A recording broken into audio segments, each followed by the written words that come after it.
Ang kwentong ito ay hango sa totoong buhay. Karanasan ito ni Tio Lukmo. Taong 1964. Makatingog, Samar.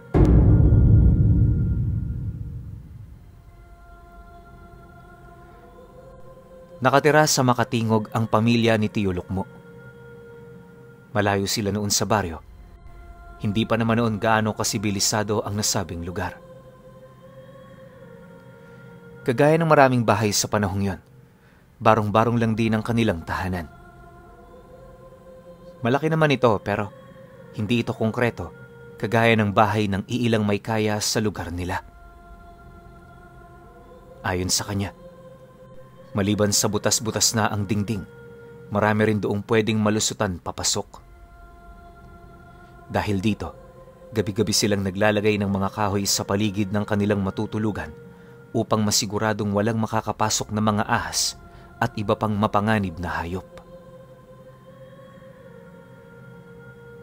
Awa naman ng Diyos, sa tinagal-tagal na nilang naninirahan sa lugar na yon, wala namang nangyaring kakaiba. Inaasahan naman nila ito, lalo pat matindi ang kanilang ginagawang paglilinis, masiguro lamang na naitataboy nila ang mga ahas sa lugar. Ang kaso lang, maliban sa mga hayop na yan, may isa pang iniisip itong si Tio Lukmo. Sa sobrang liblib kasi ng lugar na nakapalibot sa kanila, hindi niya maiwasang mag-alala na baka may mga naninirahan doong nilalang na labis na mapanganib kesa ahas. Yon ang ikinakatakot niya, kaya kapag wala siyang ginagawa, nag-iikot siya sa malalapit na lugar upang magmasid. Ang kaso lang, pagtungtong ng buwan ng Agosto, nalaman niyang nabuntis ang panganay niyang anak na babae ng nobyo nito sa bayan. Ayon kay Tio, kaya nangyari ang bagay na yan dahil sa hinayaan nila itong makapag-aral ng sekundarya. Masakit man itong tanggapin para sa kanila. Aminado silang meron din naman silang mga naging pagkukulang. Sa halip di na magalit sa ginawa nito, pinili na lamang nilang unawain ang nangyari. Makakasama kasi sa mag-ina kung yun ay pagagalitan pa nila, kaya minabuti nilang tanggapin na lamang ito kahit labag sa kanilang kalooban. Upang masiguro ring nasa maayos na kalagayan ang kanilang anak, nagdesisyon si Tio na doon naman nirahan ng dalawa sa kanila. Wala namang naging pagtutol ang nobyo nito dahil sa gusto na rin itong makasama ang anak nila. Ilang araw ang lumipas magmula noong tumira ang dalawa sa kanila. Mas lalong nadagdagan ng trabaho ni Tio Lukmo. Wala naman yung problema, lalo pat apo naman niya ang dinadala nito. Meron lang din siyang isang batas para sa magkasintahan at yon ay ang tumulong sa lahat ng trabaho. Kinakailangan ding magpagal ang kinakasama nito upang maramdaman nito ang buhay ng isang lalaking magkakapamilya na. Dahil sa laki naman sa hirap ang nobyo ng anak niya, di naman ito ininda ang kanyang paghihigpit. Habang tumatagal, mas lalo yung naging inspirasyon ng lalaki para magpatuloy sa mga trabaho nila sa bukid. Ilang linggo pa ang lumipas, napansinan nila ang paglaki ng tiyan nito. Madalas na rin yung magpakuha ng kung ano-ano, kaya hanggat maaga pa, mariin namang inabisuhan ni Tio Lukmo ang mga anak niya na wag nang gaanong maglalalabas ng bahay tuwing gabi. Inutusan din niya itong palaging magsunog ng balat ng nyog upang maitaboy ang mga nilalang na nagmamasid sa lugar nila. Maigi naman yung sinunod ng kanyang mga anak, pero dumating ang isang araw, nakalimot ang mga ito. Nataon kasi noong gapasan sa kalapit na palayan, kaya kahit gabing-gabi na, hindi pa yun umuuwi. Mabuti na lang, naunang bumalik si Tio Lukmo, kaya agad naman niyang napansin na wala roon ang iilan sa kanyang mga anak. Sa pagpasok naman niya sa loob ng bahay, agad namang tumambad sa kanya ang anak niyang buntis na namimilipit na sa sobrang sakit. Hawak-hawak ito ng kinakasama nito na halos hindi na rin alam ang gagawin niya noong mga oras na yon. Pagsilay naman doon ni Tio Lokmo, dali-dali naman niyang sinipat ang labas ng bahay. Nang mapansin niyang walang siga ng balat ng nyog, napamura lang naman siya habang dali-daling kinukuha ang lamparang may sindi. Matapos naman niya itong gawin, agad naman siyang lumabas ng bahay, kinuha ang nakaimbak na balat ng nyog at sinindihan ito. Subalit, di pa man bumabaga ang balat na yon, may napansin si Tio Lokmo na dalawang batang nakatayo sa labas ng kanilang bakod. May hawak-hawak itong tali at sa dulo nito, naroon ang dalawang asong may nanlilisik na mapupulang mga mata. Matapos naman niya itong makita, minura naman niya ang mga batang yon.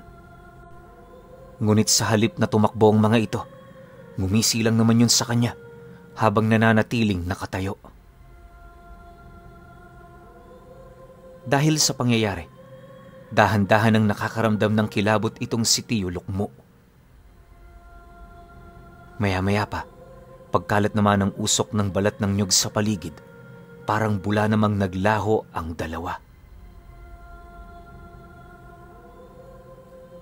Pagsilay naman niya rito, pilit naman niya yung hinanap pero hindi na niya talaga ito nakita pa. Sa puntong yun, imbis na manatili pa sa labas, minabuti na lamang niyang bumalik na sa loob ng bahay upang tingnan ang kalagayan ng kanyang anak. Pagdating naman niya sa sala, nadatna naman niya itong namimilipit pa rin sa sakit. Panay na rin ang ginagawang pagpapakalma ng asawa nito pero hindi pa rin maibsan ang sakit na kasalukuyan nitong nararamdaman. Nawala lang ang iniinda ng anak niya nang mahaplasan niya ito ng langis na may nakababad na medalyon ng San Benito. Nang mapansin naman niyang epektibo ito, di naman niya maiwasang magpasalamat sa taong nagbigay nito sa kanya. Ayon kay Tio, isang estranghero lang noon sa lugar nila ang nag-abot ng langis na yon.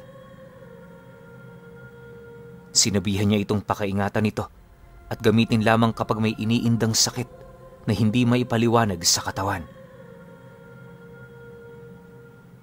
Nang marinig naman niya ang sinabi nito, may kung anong bagay ang nagtulak sa kanya noon na sundin ng mga bili nito.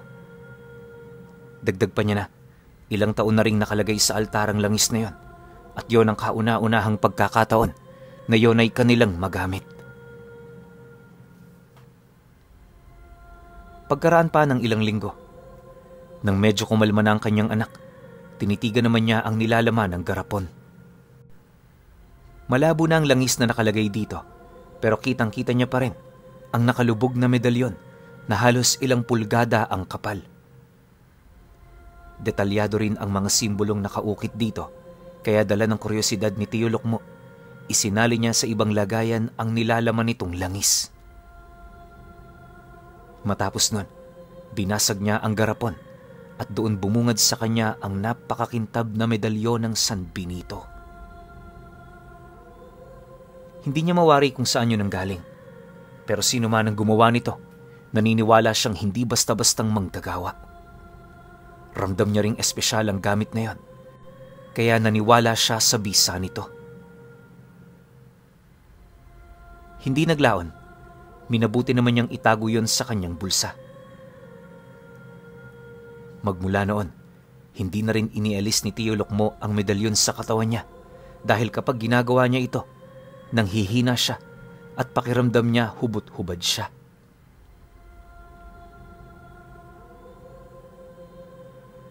Lumipas pa ang mga araw, mas lalong naging mahigpit itong si Tio Lokmo sa kanyang mga anak. Ang buong akala niya kasi noong mga oras na yon, walang mangyayaring hindi inaasahan sa kanyang pamilya kung sisiguraduhin niyang nasusunod niya ang lahat ng mga pangontra laban sa mga aswang.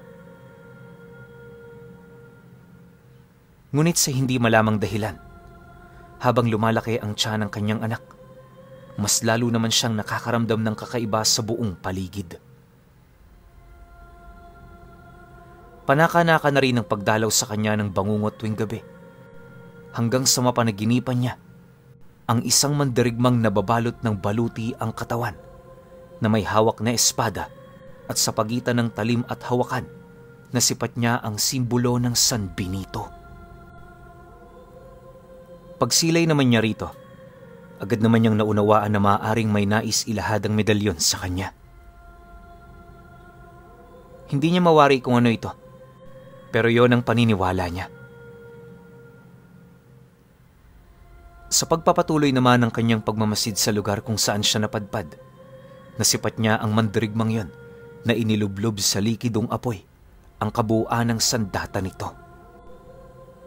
Pagbaga naman ito ng husto, lumundag naman yun papalapit sa kanya, sabay punit ng kanyang damit gamit ang dulo ng espada.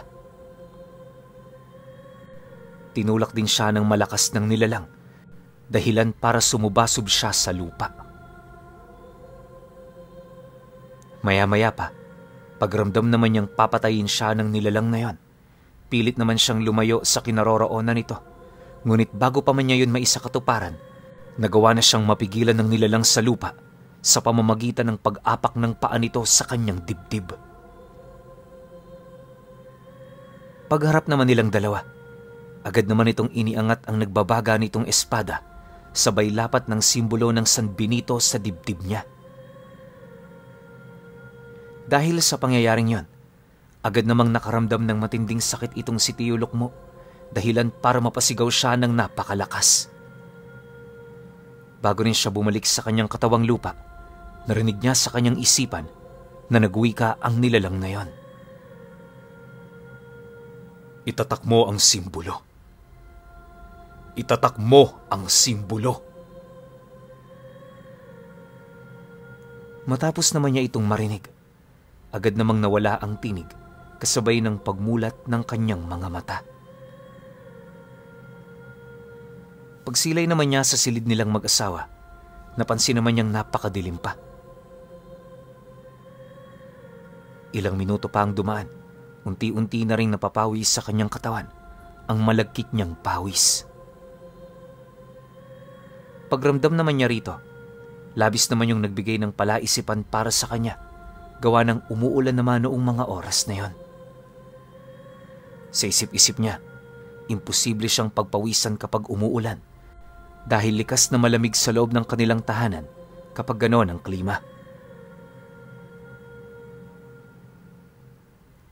Nang mapagtanto naman niya ito, agad naman siyang pumanhik sa sala para magpaantok. Pinag-isipan niya rin ang husto ang mga panaginip niya na halos tandang-tanda niya simula umpisa. Sa pagsapit naman ng sumunod na araw, 5:00 pa lamang ng umaga, muli na naman niyang nasipat ang 2 batang nagmamasid sa tahanan nila.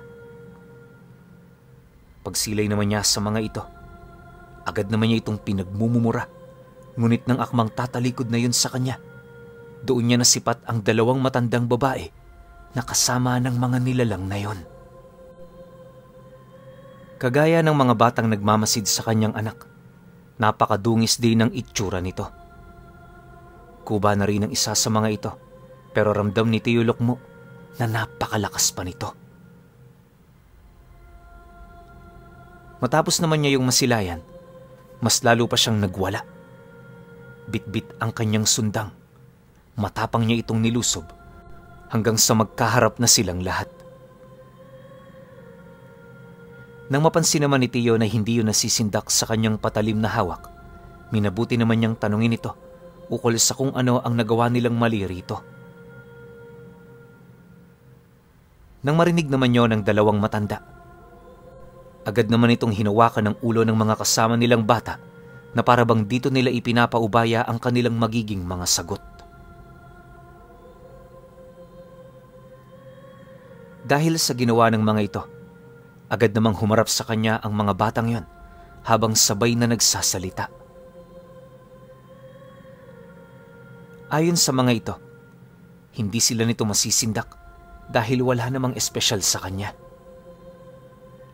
Mariin din itong inilahad na kahit may dala siyang medalyon ng San Benito, wala pa rin siyang magagawa. Hindi yun magkakabisa sa kanyang mga kamay dahil wala naman siyang basbas ng simbahan para yon ay gamitin. Mariin din siya nitong pinaalalahanan na kung hangad niyang mailigtas ang kanyang panganay na anak, kinakailangan niyang isuko sa mga ito ang sanggol na nasa sinapupunan nito. Pagkarinig naman ni Tio Lukmo sa sinabi ng mga batang yon, hindi na niya napigilan ng kanyang sarili na undayan yon ng taga. Ang kaso lang, paglapat naman ng talim ng kanyang sundang sa balat ng matandang punteriya niya, naramdaman niyang parang tumama lang ito sa goma. Makailang ulit din niya itong ginawa pero hindi pa rin yun umubra. Hindi naglaon. Nang malaman niyang hindi uubra ang ganoong atake, minabuti niyang umatras doon ng bahagya. Ang buong akala niya kasi, gagantihan siya ng matandang yon, kaya dumistansya siya upang makaya niya itong mailagan kung sakali man. Ngunit sa kabutihang palad, hindi naman kumilos ang matandang kanyang inatake. Sa halip nagpa siya yung umalis at bago tumaligod sa kanya, nag-iwan ito ng mensaheng hinding-hindi niya makakalimutan. Kahit babae ang matandang yan, tumatak sa kanyang isipan ang malalim at malaki na lalaki nitong boses. Bibigyan ka namin ng isang gabi para gawin ang aming gusto. Nasa palad mo ang kaligtasan ng pamilya mo. Nang marinig naman yun ni Tio Lukmo, nakaramdam naman siya ng matinding panghihina. Habang tulala siyang nakatitig noon sa lupa, hindi niya gaanong napansin ang paglayo ng mga nilalang sa kinaroroonan niya. Maya-maya pa, bahagya namang nabaling ang kanyang atensyon sa bahay nila nang tawagin siya ng ikalawa niyang anak. Pagsilay naman niya rito, tahimik naman siya roong lumapit. Habang binabagtas niya ang daan, rinig na rinig naman niya ang sumbong nito ukol sa nangyari sa anak niyang buntis. Siyempre, dahil sa sanay na sa ganoong pangyayari itong si Tio, tahimik lang naman niya itong pinuntahan para lapatan ng langis. Kinahapunan ng araw na yon, nakatambay siyang mag-isa sa labas ng bahay nila. Bagaman walang problema ang kanilang pamilya, pakiramdam niya lunod na lunod sila sa problema noong mga oras na yon. Paulit-ulit niyang pinag-iisipan ito ng paraan hanggang sa kalaunay nabaling ang kanyang atensyon sa kanyang panaginip noong nagdaang gabi. Alam ni Tio Lukmo na yon ang sagot sa kanilang problema kung sakali mang totoo ito. Ang hindi niya lang noon maisip ay kung papaano niya yun gagawin. Alam ni Tio Lukmo kung gaano kasakit ang pagpaso ng katawan, kaya halos doble-doble ang kanyang pag-aalangan. Maglilimang oras din niya itong pinag-isipan, kung saan sa pagtungtong ng hating gabi, doon na siya nagpasyang yon ay isa katuparan. Para hindi naman niya madistorbo ang kanyang pamilya, dumistansya siya ng ilang metro sa bahay nila bago maglikha ng siga. Upang masigurong magbabaga ng husto ang medalyon, 5 tipak ng matitibay na kahoy ang kanyang sinunog. Pagbaga naman ito, 3 oras niyang binabad ang medalyon hanggang sa mapansin naman niyang malapit na siyang abutan ng bukang liwayway. Sa unang tilaok ng manok, isinabay ni Tio Lukmo ang paglapat nito sa kanyang magkabilang balikat. Labis-labis na sakit ang kanyang naramdaman noon dahil paglapat pa lang nito, agad naman niyang nadama ang pagkalapnos ng kanyang balat. Ayon sa kanya, halos hindi na niya mawari kung ano ang gagawin niya. Yung sakit kasing nararamdaman niya, di niya talaga kayang maipaliwanag. Basta, alam niyo naman siguro ang pakiramdam ng mapaso, di ba? Ganon din ang naramdaman ni Tio Lukmo. Kaso 100 ulit yung mas masakit dahil sa balikat ito. Pagsilay naman niyang nagmarka na ang simbolo. Sinunod niya ang ritual na ipinapagawa ng mandirigma sa kanyang panaginip. Matapos niya itong gawin, nagdasal din siya ng 20 ama namin upang mas lalo itong patatagin. Tinatawag yung konsagra ng mandirigma para mas maging banal at opisyal ang kanyang paglapat ng marka. Matapos naman itong may isa katuparan ni Tio Lukmo, nakarinig siya ng atungal di kalayuan sa kinaroroonan ng bahay nila. Nagsimula na rin noong umalulong ang mga aso na parabang nakaramdam ito ng matinding panganib. Dahil dito, dali-dali naman siyang bumalik sa kanilang pamamahay para magpahinga. Yung medalyon namang napakainit pa, inilagay niya sa balat ng nyog bago ilipat sa garapong pinaglalagyan niya ng langis nito. Sa pagsapit naman ng sumunod na araw, ginugol ni Tio Lukmo ang kanyang oras sa pagpapagaling. Hanggat sariwa pa noon ang kanyang sugat, sinigurado niyang hindi ito makikita ng kanyang mga anak upang wala roong magtaka. Ang tanging nakakaalam lang din sa ginawa niya ay ang kanyang asawa. Bagaman may pagdududa ito, di naman yun humadlang sa kanyang gusto. Alam din naman kasi nitong ang nais lamang mangyari noon ni Tio ay maligtas ang kanilang anak. Dumaan pa ang araw na yon. Natapos na nga ang palugit ng mga aswang sa kanya. Kahit dehado sa sitwasyon, pinili niyang kaharapin ito noon ding mismong gabi. Pagpatak naman noon ng 9:00, nagpahid ng lana ng medalyon itong si Tio Lukmo sa kanyang buong katawan. Wala naman siyang ideya kung para saan ito, pero nanampalataya siyang makakatulong ito sa kanya. Sinabay na rin niya noon ang sundang upang masigurong masasaktan nito ng husto ang nilalang na matatamaan. Matapos naman niya itong gawin, agad naman siyang nagbigay ng hudyat sa kanyang asawa na isara ang pinto pagkalabas niya. Pagdating naman nilang dalawa sa pintuan, pansin naman niya ang nanlulumo nitong muka, buhat sa matinding pag-aalala. Gayunpaman, kahit naawa doon si Tio, naglakas loob siyang kaharapin ng mga nilalang na yon. Awang-awa na kasi siya sa kanyang anak, gawa ng halos gabi-gabi na lang, dinadalaw ito ng mga nilalang. Pagsarado naman ng pinto, agad naman siyang binalot ng matinding kadiliman. Di pa man siya nagtatagal sa bakuran ng bahay nila, nasipat na niya ang 2 bata na may mapupulang mga mata. Hawak-hawak din ito ang 2 asong itim na animoy hindi pa mapakali sa lugar kung saan yon naroroon.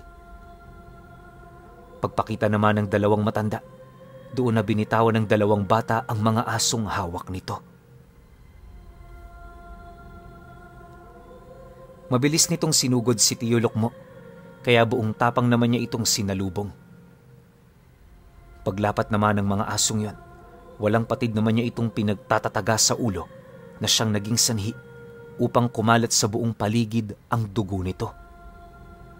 Umalulong din ang mga aswang na yon na parang humihingi ng tulong hanggang sa kalaunay bumulagta na yon sa lupa. Pagsilay naman ng 2 bata sa kanyang ginawa, bakas naman sa pagmumukha nito ang matinding pagkagulat. Kahit nga noon si Tio Lukmo, hindi maiwasang magilalas sa kanyang ginawa. Ang buong akala niya kasi, mauulit lang ang mga nangyari noong tinaga niya ang matandang nagmamay-ari sa mga ito. Gayunpaman, sa kabila ng kanyang tagumpay, minarapat niyang wag na munang magpakakampante sa kadahilan ng hindi pa naman tapos ang kanilang laban. Ilang minuto pa ang lumipas. Bahagya naman siyang natigilan nang masipat niya ang pagpapalit anyo ng mga nilalang. Pag-usli ng mga pakpak nito, buong puwersa naman siya nitong sinugod habang walang patid na umaatungal. Pagsilay naman dito ni Tiyo Lukmo, agad naman niyang inihanda ang kanyang sarili sa nalalapit nilang pagbubuno. Pagharap naman ng mga nilalang na yon sa kanyang kinaroroonan, buong tapang naman siya roong nakipagsabayan dahilan para tamaan siya ng mas matalas nitong mga kuko. Halos ramdam niya ang pagbao nito sa kanyang tiyan, kaya hindi niya mapigilang makaramdam ng takot. Ang buong akala niya kasi, matindi ang naibigay nitong epekto sa kanyang sistema na maaaring maging daan para mamatay siya. Pag-atras naman niya roon ng bahagya, agad naman niyang sinipat ang kanyang katawan at sa hindi malamang dahilan, wala siyang kalmot na nakita. Ang tanging nasilayan lang noon ni Tiyo Lukmo ay ang butas niyang damit buhat sa matatalas nitong mga kuko. Dahil sa pangyayari, agad naman niyang ipinagpatuloy ang pakikipaglaban sa mga ito. Habang tumatagal, napansin naman niyang umiiwas na ang mga ito sa kanyang sundang, kaya doon niya napagtanto na may pag-asa pala siya roong manalo. Kalahating oras pa ang lumipas. Nagawa na rin niyang masugatan ang isa sa mga bata na siya namang naging sanhi para panghinaan niyo ng husto. Hindi naglaon. Nakaupo na lamang ang batang yon sa harap niya, indikasyon na wala na itong lakas para makipaglaban sa kanya. Dahil dito, nagkaroon naman siya ng hinala ukol sa malalasong abilidad ng langis ng San Benito. Sa puntong yon, napangisi na lamang itong si Tiyo sa kadahilan ng siya ang nakakalamang. Sa pagpapatuloy naman ng kanilang paglalaban, hindi naman niya binigyan ng pagkakataon ng mga itong makabawi. Lahat ng galit niya, ibinuhos niya sa mga nilalang na yon, kaya halos hindi na ito makaganti sa kanya. Pagkahawak naman niya sa natirang bata, buong puwersa naman niyang dinurog ang leeg nito habang walang patid yung inuundaya ng saksak sa katawan. Nang lumupaypay na ang katawan nito, agad naman niya yung ibinalibag sa lupa, sabay sugod sa dalawang natitira. Kahit naghahabol hininga na itong si Tiyo Lukmo, pilit niya pa ring sinunggaban ng mga ito hanggang sa kalaunay magtagumpay siya. Nang mataganan niya ang isa sa mga matanda, doon na rin niya sinaksak sa likod ang papatakas nitong kasama. Paglagpak naman ng mga nilalang na yon sa lupa, pilit pa itong gumagapang papalayo hanggang sa kalaunay tuluyan na ring nanigas ang buong katawan nito. Makalipas pa ang ilang minuto, dahan-dahan ang bumabagal ang paghinga nito hanggang sa nagsimula na yung maghingalo. Nang mapansin naman yun ni Tiyo, di naman niya napigilan ng kanyang sarili na undayan pa ito ng saksak. Dahil sa ginawa niyang yon, nagdulot naman ito ng mabilisang pagkamatay ng mga nilalang. Matapos ang mga pangyayari, unti-unti namang bumalik ang katahimikan sa kanilang lugar. Maya-maya pa, nang akmang hihilahin na niya ang mga bangkay nito, may nasipat naman siyang grupo ng mga asong gubat na dahan-dahang lumalapit sa kinaroroonan niya. Dala naman ang kanyang kuryosidad, pansamantala naman niyang itinigil ang kanyang ginagawa. Sa pagharap naman ng asong nasa unahang hanay, laking gulat na lamang niya nang bigla itong magsalita. Hinihingi ng nilalang na yon ang bangkay ng kanyang mga pinatay na siya namang hindi na niya tinutulan pa. Para kay Tiyo Lukmo, mas pabor yun sa kanya dahil hindi niya na kinakailangang ilibing ang mga ito. Pagkakuha naman ng mga nilalang sa bangkay ng 4 na aswang, agad naman yung umalis sa kanilang tahanan. Nang siya na lamang ang naiwan sa lugar, napilitan na rin siyang bumalik sa kanilang bahay para magpahinga. Magmula rin noong napaslang niya ang 4, wala nang naglakas ng loob para gambalain ang kanyang anak. Dahil dito, matagumpay namang naisilang sa mundo ang anak nito. Pagsilay naman ni Tio Lukmo sa kanyang apo, labis-labis naman ang kanyang pasasalamat sa estrangherong nagbigay sa kanya, na nagsalba sa kanyang anak, na langis ng San Benito.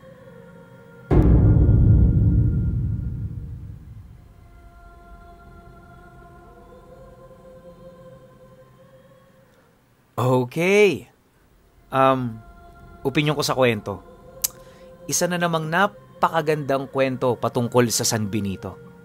Alam ko karamihan sa inyo, lalo na yung mga matagal na nakikinig sa akin alam na ito ang gamit ko. Para sa mga bagong listeners ko na kakarating lang sa channel natin, or ito lang yung kwento na napakinggan nyo tas napadpad kayo sa channel ko, yun po. Pinapaalam ko po sa inyong lahat ng tangan ko po medalyon ng San Benito. Gamit ko pa po ang medalyon ng San Benito nung ako'y nasa edad 9 na taong gulang. At tama rin kayo nang narinig. 9 pa lang ako, nagdadasal na ako ng Latin. Meron kasi akong gabay ni Tito Jerry. Napakagaling na antingero nun. Tito ko yun, kapatid ng papa ko. Share ko lang. Masasabi ko sa kwento na to, sobrang bangis nung pagkakatagpo nila ng estranghero na siguro na-predict ng Diyos, ng ating Panginoon, na mangyayari yung bagay na yun sa pamilya nito ni Tio Lukmo. Kaya siya na yung nagkusa na matagal pa naman bago mangyari, pero binigay niya na rito kay Tio Lukmo yung langis na magliligtas sa pamilya niya. Galing nun sobra. Tsaka alam nyo, sobrang effective talaga ng ganyan, lalo na kahit sa tubig lang. Basta meron kayong kompletong dasal ng San Benito, solid yan, gagana at gagana yan. Bisitahin nyo yung page ko, makikita ninyo ron kung anong meron sa San Benito, kung bakit sobrang pinopromote ko tong gamit na to. Tsaka ito talaga yung masasabi kong pinaka-basic para sa gustong pasukin yung larangan ng lihim na karunungan. Lahat-lahat, napakalakas niyan, ultimo demonyo, takot na takot dito sa tanga na San Benito. Pero kayo pa rin, kung may opinyon kayo sa kwentong ito, comment nyo lang sa baba. Yun lang, hanggang sa susunod na kwento. Salamat.